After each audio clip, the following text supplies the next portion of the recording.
another great film this year that was kind of like under the radar a little bit, but then sort of went pow, and everyone was talking about it, was Sisu. Sisu. How do you say it? Sisu. So it's like Norwegian or Swedish, some sort of Scandinavian country. As in Helsinki, Sweden. Finland.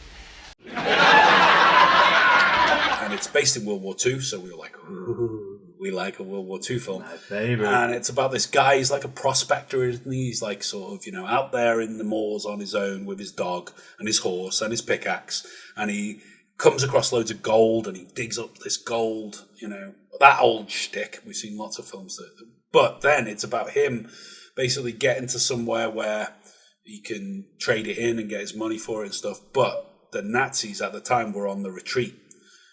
But that means that a lot of these sort of like Einsatzgruppen style Nazi gangs were just wiping everyone out as they retreat back to Germany. So it's an action movie. This is like sort of, one man versus the masses sort of thing. All these Nazis go after him because they sort of like meet him on the road, don't they? And then it's like, oh, he's got his hands up and all this. But then it's like, it's like Rambo in a sense. It's like, you've messed with the wrong guy here.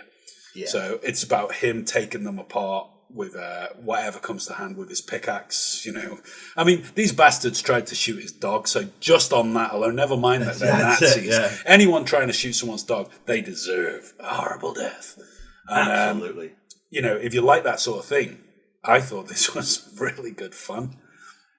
Yeah, I mean, it was basically Gold, from last year. Yeah, with Zac Efron, Zac Efron, and Treasure Sierra Madre meets Kill Bill and Inglourious Bastards meets Commando and Rambo. Yeah. That's the mashup. That's the mashup, yeah. And great action, though, as well. Really well made. Really well made action. Terrific attention as well.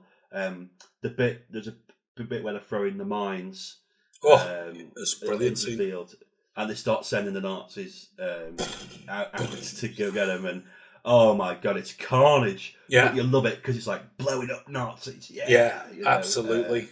So it's really. I mean, by the end, the ending it gets a little bit completely silly, but you're kind of like, well, who cares? It's they've got to go somewhere, and sometimes I'd rather they go completely silly and it just has you shaking your head than downplaying it and fizzling out. Sometimes they try to do that because they don't want to go too obvious and they fizzle the movie out, and it's like, oh, yeah. I expected a little bit more at the end, so I could live with that. The guy who played the main character, he was great. He's like, this like middle-aged guy who's not particularly good looking or known or hip or anything like that. And he was the central character. So on that alone, I kind of respect the film that they went with, like I say, he may be well known in the country it was made. Finland. And if you love action films, wow. That was a great modern actioner. So yeah, thumbs up for me on that one. Fire! If you have enjoyed this video, please consider supporting us at buymeacoffee.com or join us on Patreon. All links below.